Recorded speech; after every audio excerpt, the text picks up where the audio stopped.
네, 이강민의 잡지사 6월 후 20번째 페이지. 평소 샤워하기 전 용변을 보는 습관을 들여 휴지 대신 물로 청결하게 뒤처리를 하신다는 우리 위생의 귀감입니다. 닥터 프렌즈 이낙춘 선생님과 함께합니다. 어서 오세요. 안녕하세요. 네. 선생님께서 이제 지난주에 굉장히 좀 내밀한 사생활을 그렇죠. 오픈해 주셔서 저는 굉장히 친근감을 느꼈는데 저는 원래 비밀이 없는 사람이라서. 근데 제보에 의하면 이제 저희 회사에도 네. 선생님 팬들이 굉장히 많더라고요. 그래요? 근데 이제 그분들이 잡지사를 보고 나서 이낙준 선생님이 잡지사에서는 아직 좀 감추는 것 같다. 제가요? 여기서 더 들으느라고? 그래서 아니 딴 데서 어디까지 오픈을 하시길래 아니 지금 내가 지금 이런 것까지 알았는데 당연 얘기까지 예. 내려놓지 못하신 것 같다 이런 얘기가 그렇군요. 있던데. 제가 더 내려놓도록 하겠습니다. 정말입니까? 예, 오늘 또 충격적인 이야기를 네. 듣게 되진 않을지 좀 근데 기대 주제가 반 걱정 반. 매독이라 예. 쉽지가 않네요. 주제가 매독이라 잘못 건드리면 또 이상해지겠네요. 그러네요. 자, 그렇습니다. 금요일 격주로 함께하는 잡다한 의학 사전 시간인데요. 오늘도 인류를 죽음으로 내몬 질병, 그중에서도 이 시간에는 성병이죠. 매독에 대해서 한번 풀어보도록 하겠습니다. 일단 매독하면 단어만 들어도 일단 굉장히 좀 공포스러운 이미지인데. 그렇죠. 독이 붙었으니까요. 일단 병 중에. 매독으로 사람들이 많이 죽었었나요, 옛날에는? 그러니까 이런 질문을 듣는다는 것 자체가 네. 만약에 제가 매독균이면 기분이 나쁠 것 같아요. 왜죠? 매독으로 사람이 죽는다는 걸 물어봐? 수도 없이 죽었는데? 약간 이런 느낌인 거죠. 감히 나를? 전설 속의 병이거든요. 일단 성병 중에서는 비교할 수 있는 병이 없습니다. 정말 엄청난 사람들을 죽였고 네. 그리고 이게 워낙 많이 걸렸으니까 그랬을 텐데 유명인 중에 네. 안 걸린 사람 찾는 게 더 힘들어요, 사실. 뭐 설마 그 정도겠어요? 엄청 많이 걸렸습니다. 매독 검색해 보면은 네. 매독 이제 나무 위키는 꼬무 위키라는 별명도 있지만 하여튼 거기 보면은 그냥 숱한 사람들이 쫙 있거든요. 예. 이제 보면은 그 2차 세계대전을 승리로 이끈 영국의 수상 처칠 본인은 아니고 이제 처칠의 아버님이 이제 매독 때문에 나중에 이제 신경 매독까지 돼가지고 사실 막 길거리 돌아다니면서 이상한 소리도 하고 막 그랬었거든요. 신경 매독이라는 그래서 이제 정적들이 처칠을 공격할 때 또 아빠도 그랬더니 너도 그런 거 아니야? 막 이런 식의 공격도 받았고 가족 공격을 하고. 그랬더니 이제 처칠도 열이 받았는지 히틀러가 이 새끼 이거 매독 걸린 놈이다. 매독에 걸려서 이런 이상한 전쟁을 하는 거다.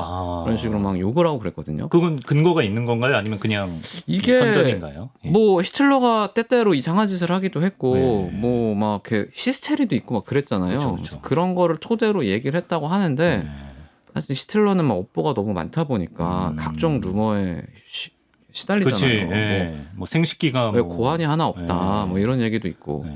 그래서 근데 제가 봤을 때는 이거는 믿어줘야 되지 않나. 히틀러 정도면은 뭐 무슨 욕을 해도.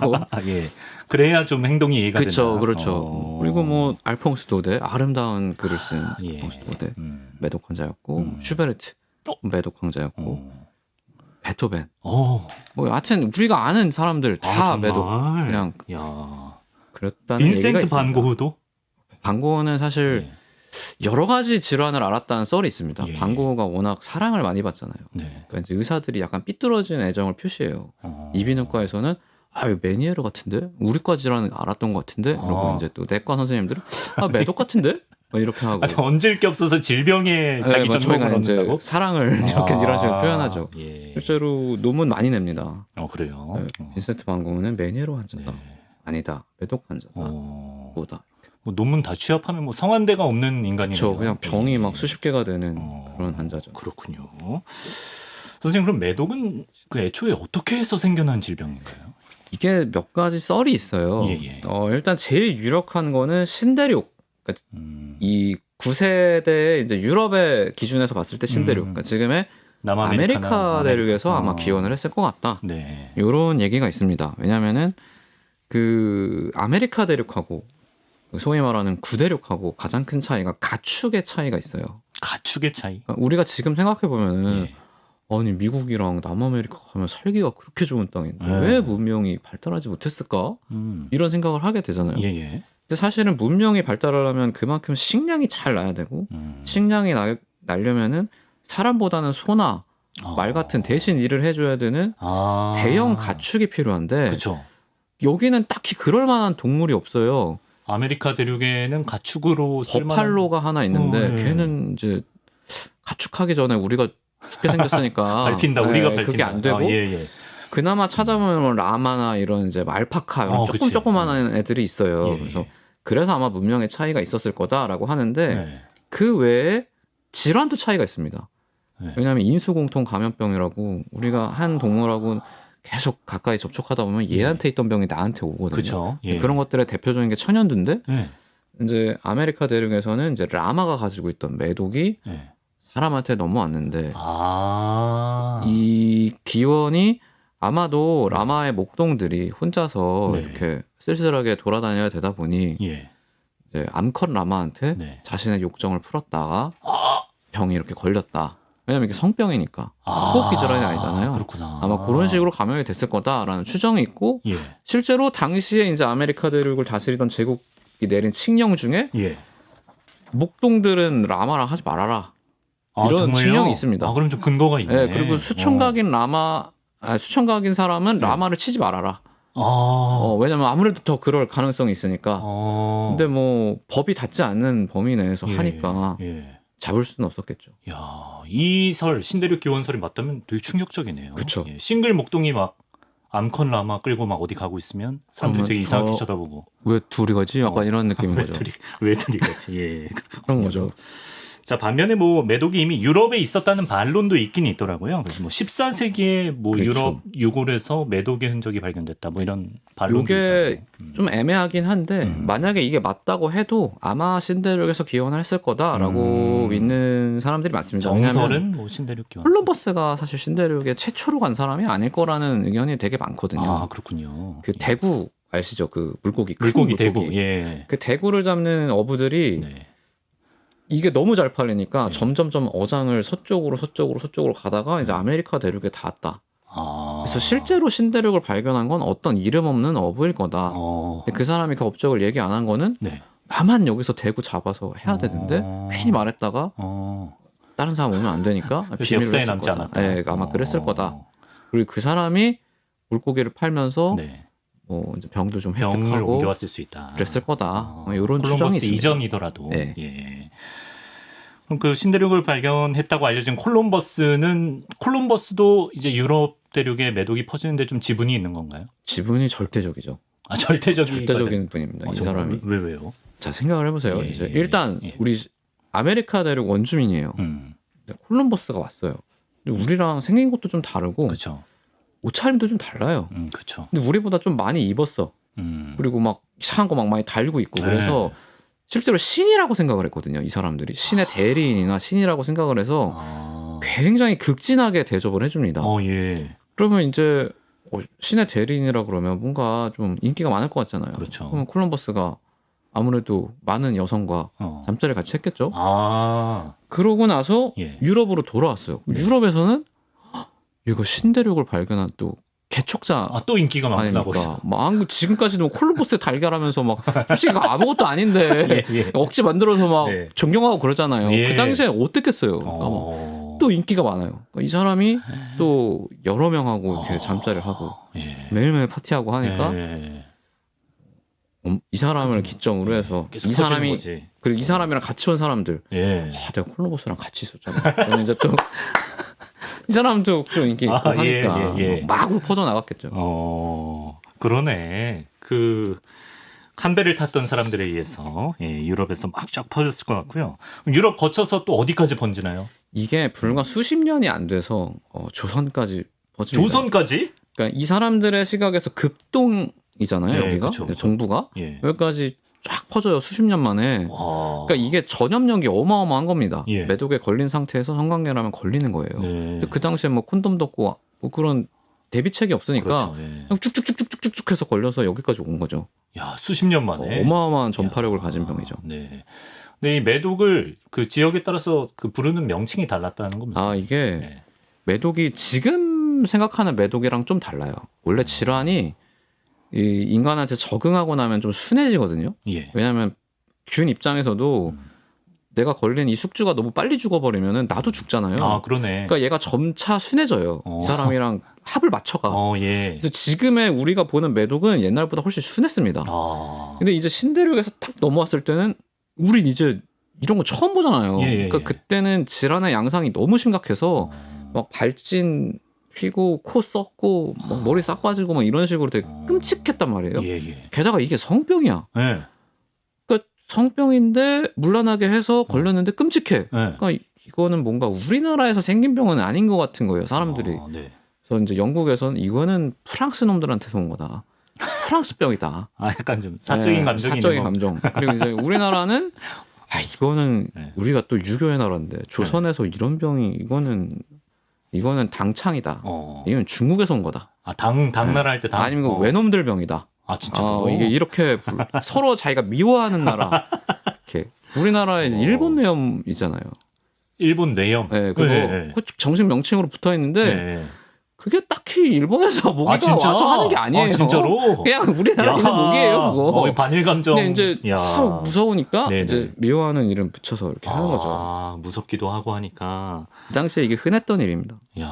실제로 이탈리아와 독일에서는 프랑스병이라고 부르고 프랑스에서는 이탈리아병이라고 부르고 네덜란드에서는 스페인병이라고 부르고 러시아에서는 폴란드병 또 튀르키예에서는 기독교도병. 왜냐면 여기는 무슬림이니까. 이렇게 서로 이제 싫어하는 사람. 이름은 하나인데 별명은 서너 개네요. 그렇죠. 어마어마하죠. 이 별명만 봐도 당시 국제 정세를 좀 알 수 있을 것 같아요. 그렇죠. 이런 생각이 들고요. 조선에는 그러면 결정적으로 들어온 계기가 있을까요? 이게 임진왜란 당시에 그 선봉장으로 들어왔던 장군 중에 하나가 이제 가토 기요마사. 무서운 사람이죠. 진짜 호랑이 같은 장군인데 이 사람이 매독 환자였다는 얘기가 있어요. 그 당시에 이미 여기는 포르투갈하고 워낙 교류가 잦았는데 포르투갈이면 또 하필이면은 거의 직통이잖아요. 이렇게 딱 와서 이렇게 온 거니까. 그렇죠. 아마 상당히 빨리 수입을 했을 거고 올 때 또 어쩌면 진짜 가토기요마사에 의해서 조총만 들고 온 게 아니죠. 매독까지 들고 왔다. 뭐 언제고 들어오긴 들어왔겠습니다만 만약 그게 진짜라면 좀 열받네요. 그렇죠. 또 외장이 그런 것까지. 그러니까 뭐 우리가 외색병이라고 불렀던 게 일리 있을 수 너무한 있다. 일은 아니다. 그러네. 근데 이제 한 가지 아이러니한 게요. 이 매독이 일종의 귀족병이었다. 무슨 말인가요? 사실 대부분의 전염병은 이제 가난한 사람들한테 더 잘 옮습니다. 왜냐면 잘 못 먹고 내가 자고 싶을 때 못 자고 자꾸 주인님이 깨우니까 면역력이 떨어져 있거든요. 근데 성병 같은 경우에는 달라요. 왜냐면 가난한 사람은 솔직히 말해서 나는 아예 파트너가 없을 수도 있거든요. 먹고 살기 바빠 죽겠는데 뭐 누구랑 하겠어요. 근데 우리 주인님은 내가 그렇게 일을 하니까 그 번 돈으로 이 사람도 만나고 저 사람도 만나다 보면 남는 게 시간, 돈, 에너지인데 아무래도 확률이 올라갈 거 아니에요. 한 사람만 만날 때는 뭐 전체 유병률 20%다 그러면 20%지만 만나고 하다 보면 그래서 이제 부자들은 아무래도 훨씬 많이 걸리게 되죠. 성병은 또 이런 특징이 있구나. 그렇죠. 유럽에서 그 매독의 공포를 처음 겪은 사람들은 뭐 치료법 같은 걸 뭐 어떤 걸 생각합니까? 이게 이제 돈 있는 사람들이 걸리니까 바로 치료에 착수를 하거든요. 너무 아프고 힘드니까. 그래서 이제 콜럼버스한테 이제 물어봐요. 너 이거 원죄가 있다. 너 같은데 어떡할 거야? 너 같은데.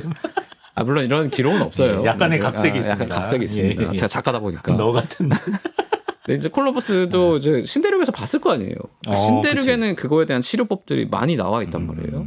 뭐 나무도 뭐 유창목이라는 나무를 다려 마시면 된다. 근데 그게 됐으면 신대륙에서 애초에 옮질 않았겠죠. 질환이 안 번졌을 테니까. 소용없었구나. 그래서 이제 금은보화 뺏어올 때 육창목도 뺏어와서 다려 먹었지만 별로 소용은 없었던 거죠. 그래서 그때부터 이제 유럽의 고민이 시작되죠. 이 매독을 어떻게 해야 될 것인가. 이 유럽의 고민이 깊어지던 이 시점에 다름 아닌 수은 치료법이 등장합니다. 수은. 수은? 사실 우리가 수은이라 그러면 공해병, 미나마타병을 떠올리기 쉬워요. 사실 우리 때는 워낙 이슈였고 또 이제 의대 다니다 보면 이제 그런 걸 많이 배우거든요. 미나마타 그것도 일본 맞습니다. 거기서 이제 근거 있는 건가요? 어떤 공장이 그건 일본에서 실제로 있었던 그렇군요. 어떤 공장에서 수은을 무단 방류해가지고 그 마을 사람들이 수은 중독이 생겨서 이제 생긴 병을 말하는 건데 대표적인 공해병이에요. 그러면 안 된다라고 해서 만든 건데. 하여튼 그런 걸 떠올리지만 고대 사람들이 보는 수은은 좀 느낌이 달라요. 솔직히 수은 비슷한 세대니까 수은 보신 적 있죠? 예전에 그 과학 실험 시간에도 못 본 적 있고 요새는 잘 안 하거든요. 그런 거. 왜냐면 수은 중독되면 안 되니까. 수은이 이렇게 굴리면 굴러가는 은처럼 보여요. 그래서 영어로 하면은 머큐리지만 퀵실버라고도 부르거든요. 퀵실버. 은이 흘러간다 이렇게.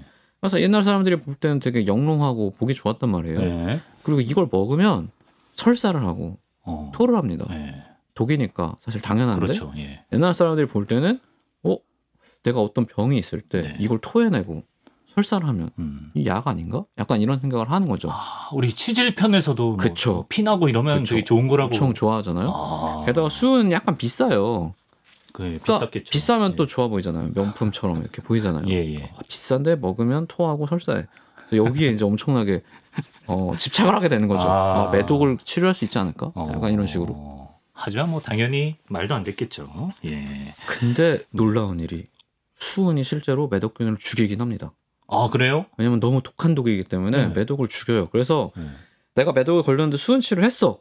내가 수은보다 강해요. 그러면 낫는 겁니다. 힘의 세기가 나, 수은, 매독균이면 이 중에 이제 균형을 찾아서 내가 제일 강하다. 그럼 나는 사는 거예요. 매독 치료하고. 근데 물론 희박하겠죠. 그런 경우는. 나도 이제 수은보다 약할 수가 있기 때문에. 그렇죠. 대부분 약하니까. 그렇습니다.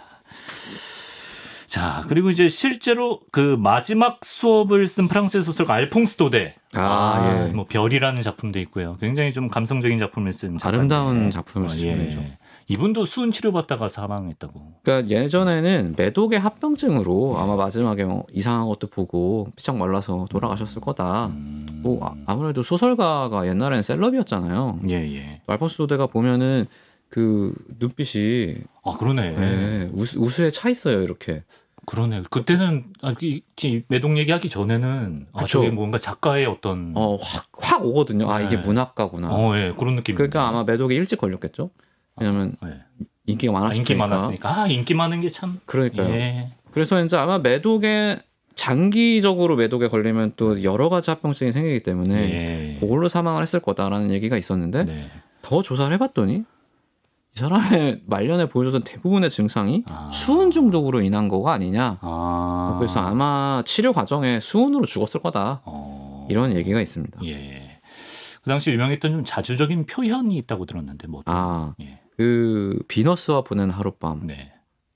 평생 수은과 함께 요런 비너스 어떤 여성과 내가 하룻밤 보냈어. 하룻밤의 대가가 굉장히 가혹하다. 가혹하죠. 매독에 걸려서 이제. 뭐 또 당시에는 평균 수명이 좀 짧았으니까. 그렇게 또 접근할 수 있나요? 또 뭐 그렇게까지 지금 우리가 생각하는 거 그렇게 막 비극적으로 생각 안 했을 수도 있어요. 그래요. 자, 여전히 좀처럼 답을 못 찾고 있는 매독 치료인데요. 근데 정말 우연한 계기로 치료법이 하나 발견된다고 합니다.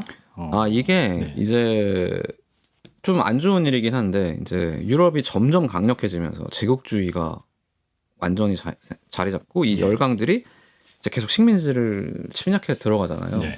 그러다 보니까 이제 본인들이 살던 곳과 전혀 다른 풍토를 가진 곳에 쳐들어가게 되는데 그러다가 얻어 걸리게 된 게 말라리아입니다. 풍토병. 이런 무서운 병이 있어. 고열이나? 그런데 그래서 이게 엄청 무서운 병이라서 사실 말라리아 약이 나오기 전까지 중부 아프리카는 개척을 못했었어요. 그리고 영국도 인도를 완전히 식민지로 못 만들고 있었고, 근데 그 과정에서 병사들이 많이 죽기도 했지만 어떤 병사는 그냥 얘 매독 환자란 말이에요. 근데 말라리아 앓고 나서 싹 나았어. 매독이 없어진 거예요. 그래서 소문난 매독 환자였는데 어느 순간 건강이 얘는 매독에 걸릴 수밖에 없거든. 한 행태를 보면. 근데 말라리아 걸리고 나서 싹 나은 거예요. 그래서 이게 뭐냐? 봤더니 매독이라는 이 질환이 열에 엄청 약한 거예요.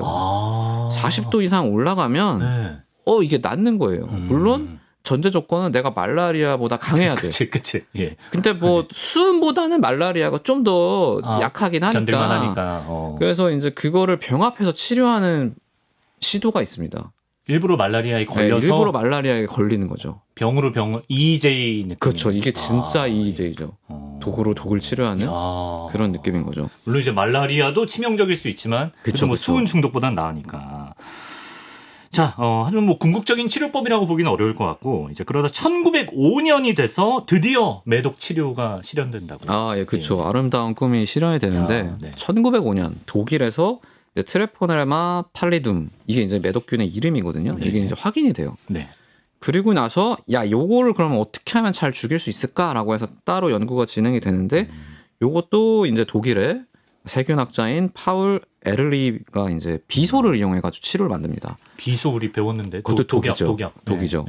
이 당시에 이제 이 과학자들의 한계인데 수은이나 비소 기반으로 연구를 많이 했습니다. 왜냐하면 전통의 치료약이에요.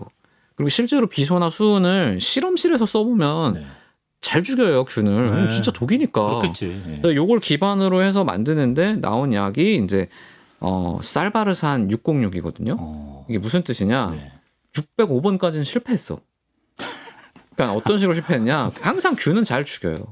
사람을 더 잘 죽여. 그렇지. 사람이 더 세야 되는데. 사람이 더 세야 되는데. 근데 606, 606번째에서는 그래도 뭐 치사율이 있긴 있어요. 한 5%가 있는데 95%에서는 이게 매독을 치료하고 살아남는 거예요. 그럼 말라리아 방법보다도 안전한 거죠? 훨씬 안전한 거죠. 말라리아도 한 30-40%는 죽으니까. 그래서 요거가 이제 선풍적인 인기를 끌죠. 물론 이제 5%는 심장이나 이런 데 부작용으로 사망할 수 있지만 그 당시에 뭐 매독은 너무 질환이 많고 뭐 급하다 보니까 특히 또 전쟁 중인 병사들한테는 이게 되게 치명적이거든요. 안 그래도 몸도 약해지는데 전쟁 수행 못하니까 이거를 대량으로 사용을 했던 기록이 있죠. 집념에 뭐 605전 606기인가요? 와, 그렇죠. 대단한 이거 엄청난 진짜. 거죠, 사실. 자, 뭐 모든 질병의 초기 역사가 그렇듯이 매독 역시도 치료를 위한 엄청난 부작용을 오랜 세월 인류가 감내해야만 했다는 걸 알 수가 있는데, 선생님, 오늘날 매독의 위험성은 뭐 어느 정도입니까? 지금도 사망하는 사람들이 있나요? 매독 때문에? 지금은 정말 개발도상국이나 정말 오지에서 걸리는 거 아니면은 그럴 수가 없는 게 페니실린이라는 약이 나오고 나서는 매독이 진짜 페니실린의 그냥 쥐약이거든요. 쓰면 그냥 없어져요. 그래요? 그래서 이제 가장 기초적인 항생제도 그렇기 때문에 더 이상 매독은 두려움의 대상은 아니죠. 근데 그럼에도 불구하고 오히려 매독이 이제 성병이잖아요, 사실. 그렇죠. 그러다 보니까 이제 이게 좀 숨기는 경향이 있어요. 최근에 일본 같은 경우에는 20대에서 매독이 가파르게 늘고 있습니다. 그렇습니까? 치료 안 받고 말 안 하는 거죠. 그리고 많은 사회 현상이 사실 좀 시간 텀을 두고 일본을 따라가는 경향이 꽤 많은데. 그쵸. 우리도 그렇게 되는 거 아니야?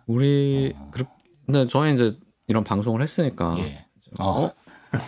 약간 이상한데? 그럼 이제 바로 병원 가셔야죠. 그렇죠. 안전한 거니까 이제. 지금은 다 방법이 있습니다. 치료하면 되는 병원 거니까. 가시면 돼요.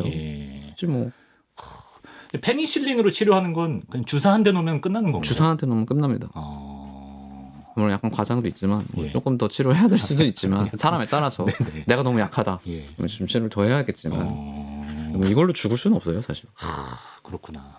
혹시라도 뭐 그런 일이 생기더라도 정말 안전하게 치료할 수 있으니까 너무 걱정 안 하셔도 됩니다. 숨기지 마시고 치료 받으시길 바랍니다. 그리고 파트너랑 같이. 왜요? 파트너랑 같이요. 그렇지. 같이 치료를 받아야죠. 검사 받아야죠. 생길 수 있죠. 난 괜찮았는데 걸렸네. 얘가 어디선가 걸려온 거잖아요. 책임 전가. 나 말고 다른 파트너가 있을 수도 있는 거니까. 아마 그런 이유로 말을 안 해서 퍼지고 있는 것 같은데. 그러네. 생각해보니까. 그렇더라도 치료를 받으셔야 됩니다. 이거 신경매독으로 넘어가면 골 아파요. 부작용이 상당히 심각하기 때문에. 네, 알겠습니다. 치료를 받으셔야 됩니다. 굉장히 현실적인 얘기네요. 그럼요. 자, 한때는 정말 인류의 목숨까지도 위협했던 매독, 이 매독을 극복하기까지 험난한 역사에 대해서 오늘도 알아봤습니다. 닥터 프렌즈 이낙준 선생님과 함께했습니다. 선생님, 오늘도 말씀 고맙습니다. 감사합니다.